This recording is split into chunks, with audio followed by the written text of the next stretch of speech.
రాజు అని చెప్పి. అట్లా ఛత్రపతి శివాజీని కూడా ఎవరు రాజుగా తయారు చేసుకోలేదు. తనే స్వయంగా స్వయమేవ మృగేంద్రత, తనే స్వయంగా హిందూ పదపాదశాహిగా తయారు కావడానికి కావలసినటువంటి తన జీవితాన్ని ఆ విధంగా మలుచుకున్నాడు. అందుకే ఛత్రపతి శివాజీని ఈ దేశంలోనే కాదు ప్రపంచంలోని అనేక దేశాల వాళ్ళు తమ దేశపు హీరోగా చూస్తుంటారు. 1990వ సంవత్సరంలో వియత్నాం అనే దేశం నుంచి ఆ దేశ ప్రధానమంత్రి ఒక మహిళ భారతదేశానికి సందర్శనకు వచ్చినప్పుడు, ఎవరైనా భారతదేశానికి వస్తే భారతదేశంలో విదేశీయులు వచ్చినప్పుడు తాజ్ మహల్నో లేకపోతే ఢిల్లీలో ఉండే కోటలనో సమాధులనో చూపిస్తారు. ఆమెను అడిగారు, అమ్మా తాజ్ మహల్ను చూస్తారా? లేదు, నేను ఛత్రపతి శివాజీ విగ్రహాన్ని చూడాలనుకుంటున్నాను, నన్ను అక్కడికి తీసుకెళ్ళండి అన్నారు. వాళ్ళకు అర్థం కాలేదు. ఏమిటమ్మా, ఎందుకు ఛత్రపతి శివాజీ విగ్రహం? ఛత్రపతి శివాజీ మా దేశం యొక్క హీరో. మాది వియత్నాం చాలా చిన్న దేశం. అమెరికా మా దేశాన్ని ఆక్రమించింది.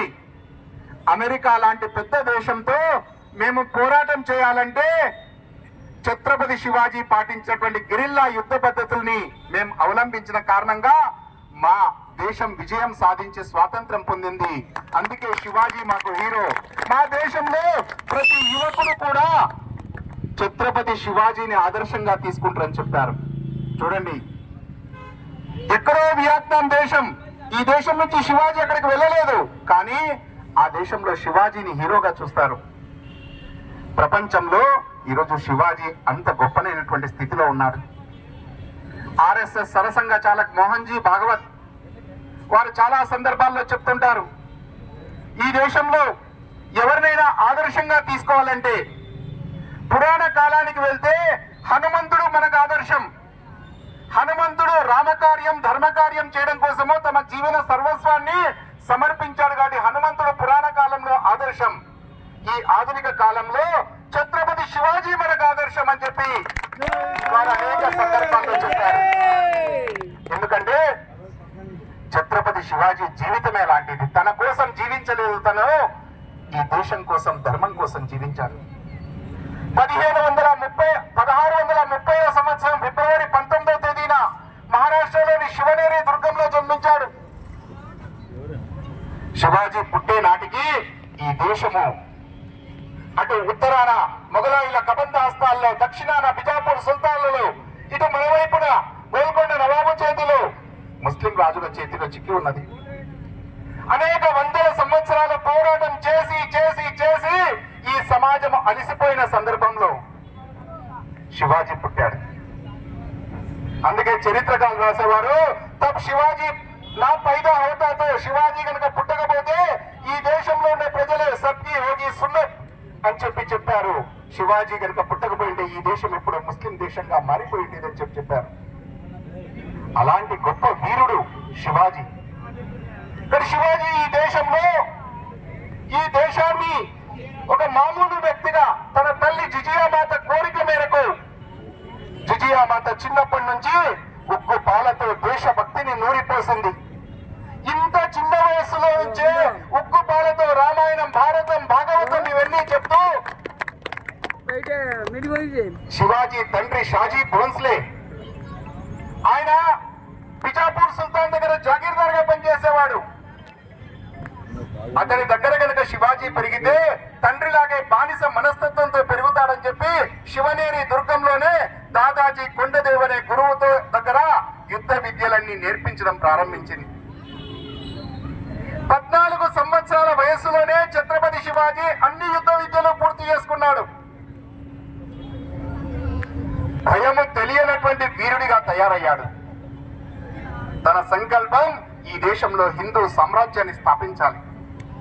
కానీ సైన్యం కావాలి. శివాజీ దగ్గర సైన్యం లేదు.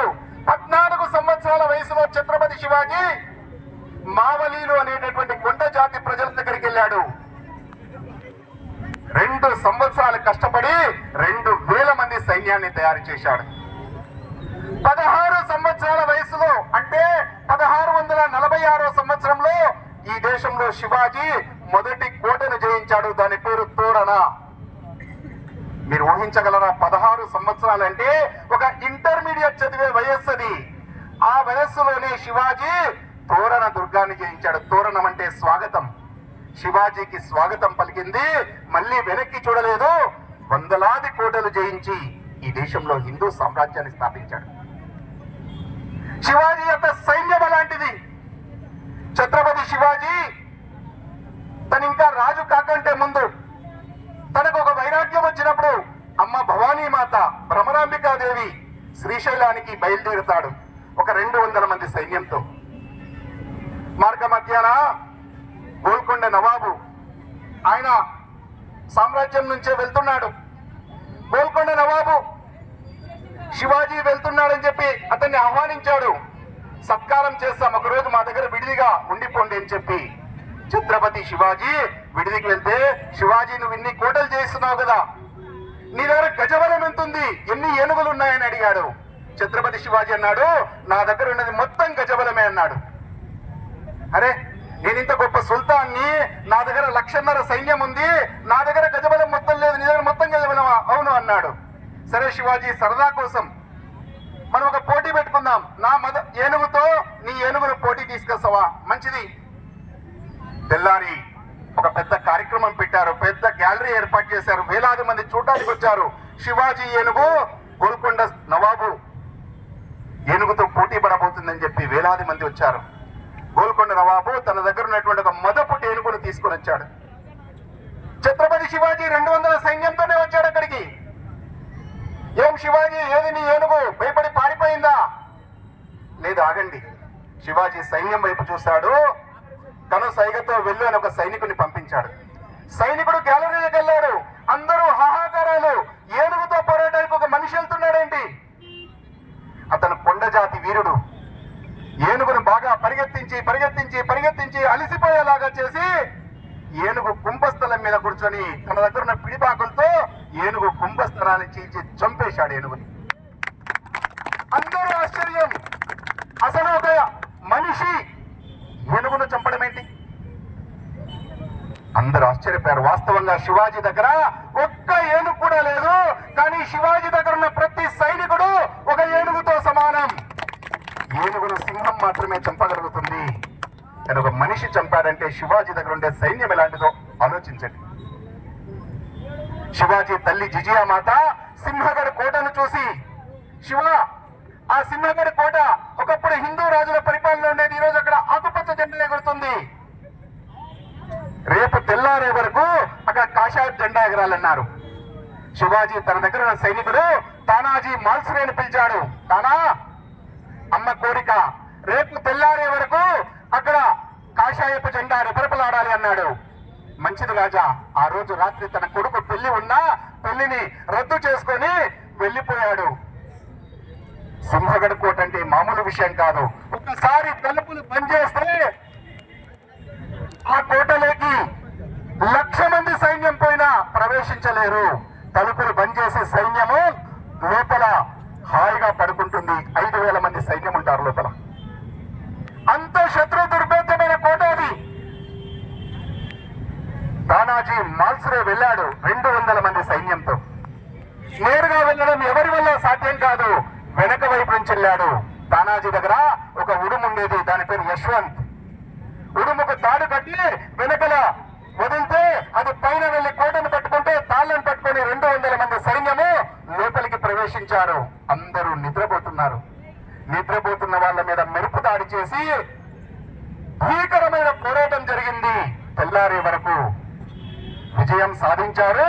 కాషాయపు జెండా ఎగరేశారు. అక్కడ అందరూ చూస్తున్నారు. సింహగఢ్ కోట ఎత్తుగా ఉంటుంది, మొత్తం కనిపిస్తూ ఉంటుంది. అందరూ చూశారు. సింహగఢ్ వశమైంది. అందరూ ఆనందోత్సాహాలతో ఉన్నారు. సైన్యం డీలాగా వస్తుంది. సైన్యంలో కూడా చనిపోయారు చాలా మంది. ఏమైంది? ఎందుకు ఆనందంగా లేరు? వాళ్ళు చెప్పారు మరాఠీలో, సైన్యము గడు ఆలా సింహ గేలా, కోట అయితే మన వశమైంది, సింహము చనిపోయింది. ఎవరో సింహము? తానాజీ మాల్సురే. ఇలా చెప్పుకుంటూ పోతే ఎన్నో విషయాలు ఛత్రపతి శివాజీ జీవితంలో మనకు కనిపిస్తూనే ఉంటాయి. అలాంటి ఛత్రపతి శివాజీ బిజాపూర్ సుల్తాన్ ఆమె ఉలియా బేగం అని చెప్పి చేతులెత్తేసింది. ఇక ఈ సామ్రాజ్యం అంతా శివాజీ శివాజీ వశమైతుందని చెప్పి. నా సామ్రాజ్యంలో ఒక్క మగోడు లేడు శివాజీని ఎదిరించే వాడంటే అఫ్జల్ ఖాన్ వచ్చాడు. 7.5 అడుగులు ఎత్తుంటాడు వాడు. శివాజీ 5.5 అడుగులు ఎత్తే 1,00,000 మంది సైన్యంతో వచ్చాడు అఫ్జల్ ఖాన్.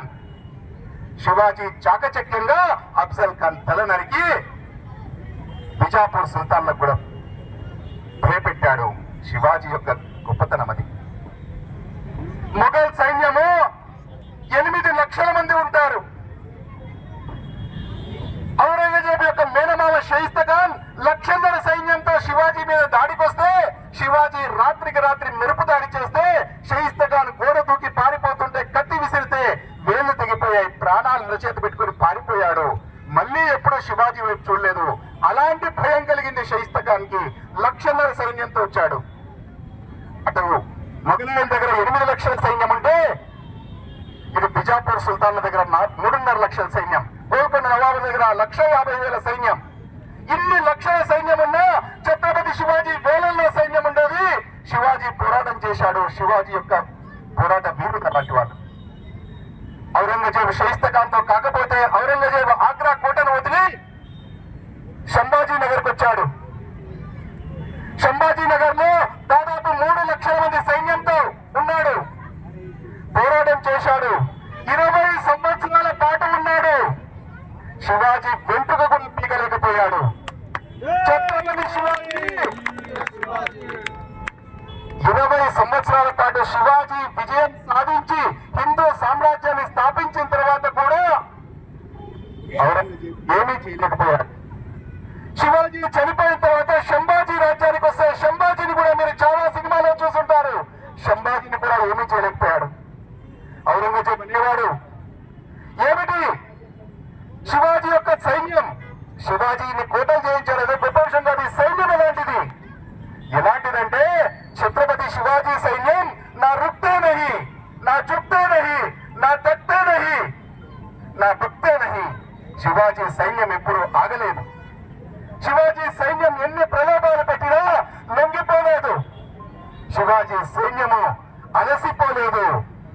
ఏ ప్రలోభాలకు లొంగలేదు. ఇలాంటి సైన్యము శివాజీకి ఉంది కాబట్టి విజయాలు సాధిస్తుండు. ఆఖరికి సంభాజీని కూడా గెలవలేక కుంగి కృషించి సంభాజీ నగర్ లో చచ్చిపోతే ఔరంగజేబ్ వాడిని అక్కడే బొందబెట్టి దాని పేరు ఔరంగాబాద్ గా మార్చేశారు.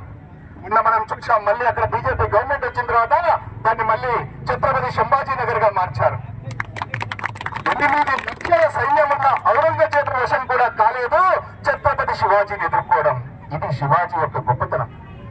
అందుకే శివాజీ గురించి ఎంతో మంది గొప్ప గొప్ప వాళ్ళు రాశారు. నేతాజీ సుభాష్ చంద్రబోస్ హిట్లర్ దగ్గరికి వెళ్ళాడు. మేము సైన్యం తయారు చేసుకోవాలి, మీరు సహకరించండి అని. హిట్లర్ ఏమన్నాడో తెలుసా? మీ దేశంలో సైన్యాన్ని తయారు చేసుకోవాలంటే ఛత్రపతి శివాజీ కథలు మీ యువకులకు చెప్పండి, ఛత్రపతి శివాజీ జీవిత గాథలు చెప్పండి, మీ దేశంలో సైన్యం తయారవుతుంది. భారతదేశం సైన్యం ఎలాంటిదంటే ధైర్యం, సాహసం, పౌరుషం, పరాక్రమం కలిగిన జాతి ఇది. ప్రపంచంలోనే అనేక జాతులు ఈ దేశం మీద దాడి చేసినా ఈ దేశాన్ని ఏమీ చేయలేకపోయారు. ప్రపంచంలోని అనేక దేశాలు 1-2 దాడుల్లోనే ఆ దేశాలు ముస్లిం దేశాలుగానో క్రైస్తవ దేశాలుగానో మారిపోయాయి. 1200 సంవత్సరాలు దాడులు జరిగినా కూడా ఈ దేశాన్ని ముస్లిం దేశం, క్రైస్తవ దేశంగా మార్చలేకపోయారు. సైన్యం నా దగ్గర అవసరం లేదు, మీ దేశ ప్రజలకి శివాజీ వీర గాథలు చెప్పండి అని చెప్పారు హిట్లర్. బ్రిటిష్ సంబంధించినటువంటి ఛత్రపతి శివాజీ కనుక ఇంకొక 10 సంవత్సరాలు బతికుంటే అసలు బ్రిటిష్ వాళ్ళు ఈ దేశంలో అడుగు పెట్టలేకపోయేవారని చెప్పి బ్రిటిష్ గవర్నర్ రాశాడు. అది ఈ దేశం యొక్క గొప్పతనం, ఛత్రపతి శివాజీ యొక్క గొప్పతనం. కేవలం 50 ఏళ్ల వయసు చెప్పాడు. ఇంకొక 10 ఏళ్ళు బతికింటే బ్రిటిష్ వాళ్ళు ఈ దేశంలోకి వచ్చేవాళ్ళు కాదు. కానీ శివాజీని ఈ రోజు మనం ఆదర్శంగా తీసుకుంటున్నామంటే శివాజీ జీవితాన్ని మనం ఆదర్శంగా తీసుకోవాలి. శివాజీ విగ్రహాలు పెట్టడం కాదు, మనమంతా కూడా శివాజీ లాగా మారాలి. ప్రపంచంలో ధైర్య సాహసాలు కలిగినటువంటి ఏకైక జాతి హిందుత్వం. గుర్తుపెట్టుకోండి. మనం ప్రపంచంలో ఏ దేశంలోనికి వెళ్ళలేదు.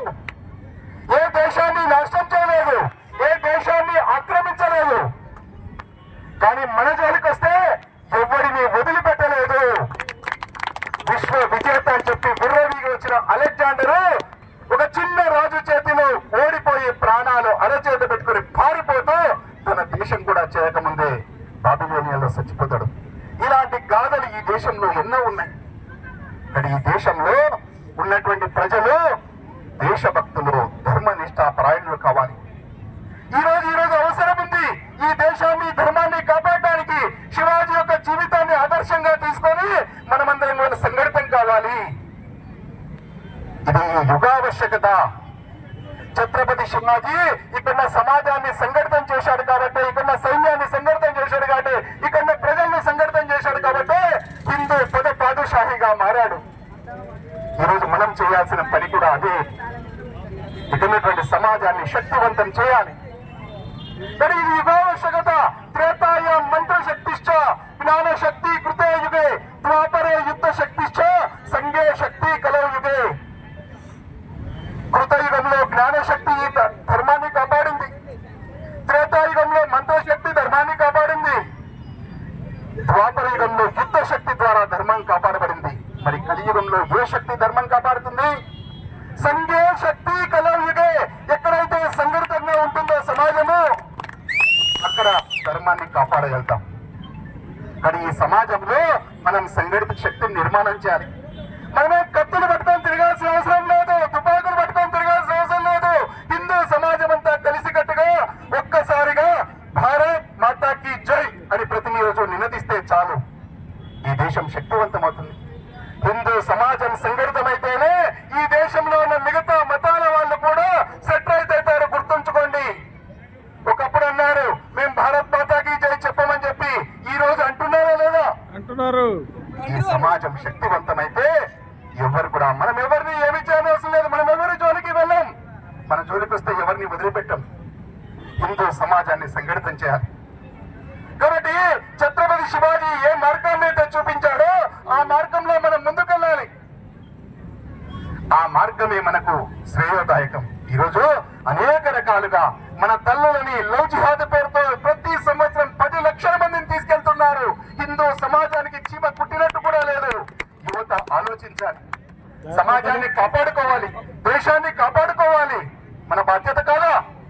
తల్లి భారత మాత సంతానం మనం, మన చెల్లె, మన అక్క, మన తల్లి ఎవరితోనో వెళ్తూ ఉంటే చూస్తూ ఊరుకుంటామా? శివాజీ అలా లేడు. శివాజీ దగ్గర కూడా ముస్లిం సైన్యం ఉండేది. దేశం కోసమే పోరాడింది. ఎందుకోసం? శివాజీ శక్తివంతుడు కాబట్టి.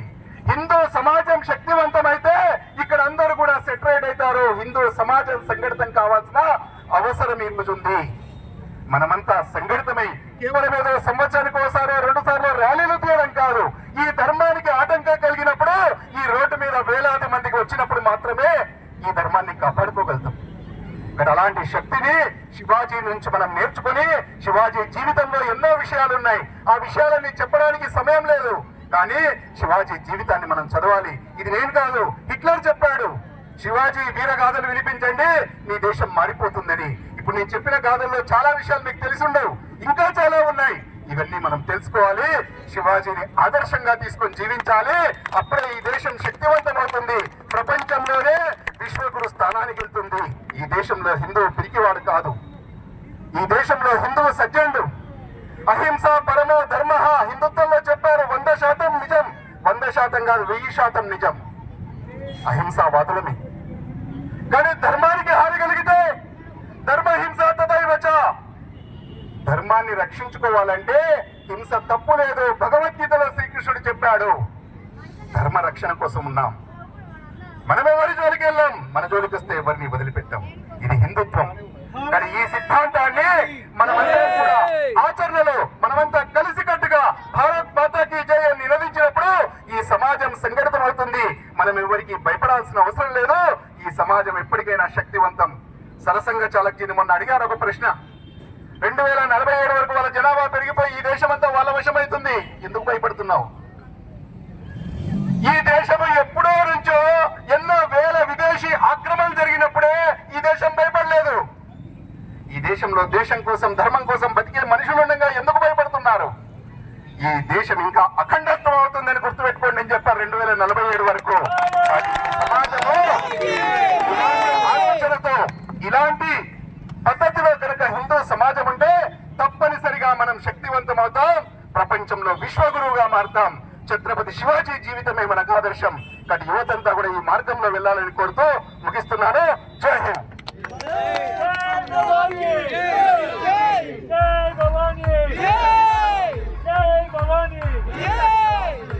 ఫైనల్ ధన్యవాదాలు. మీరు చాలా సందేశం ఇచ్చారు కాబట్టి ప్రతి హిందూ గోడికి చూడండి, మన సింహమాజీ ఏ విధంగా చెప్పిండో మనలో కూడా మార్పు రావాలి. మరి దాన్ని కంపల్సరీ పాటిస్తామని ఈ రోజు నుంచి ప్రతి హిందూ గోడికి శివాజీని ఆరాధన తీసుకొని పాటించాల్సిందిగా కోరుతూ, మరి అదేవిధంగా శివాజీ మహారాజ్ జయంతి శుభాకాంక్షలు హిందూ బంధువులందరికీ తెలియజేస్తూ ముగిస్తున్నాం.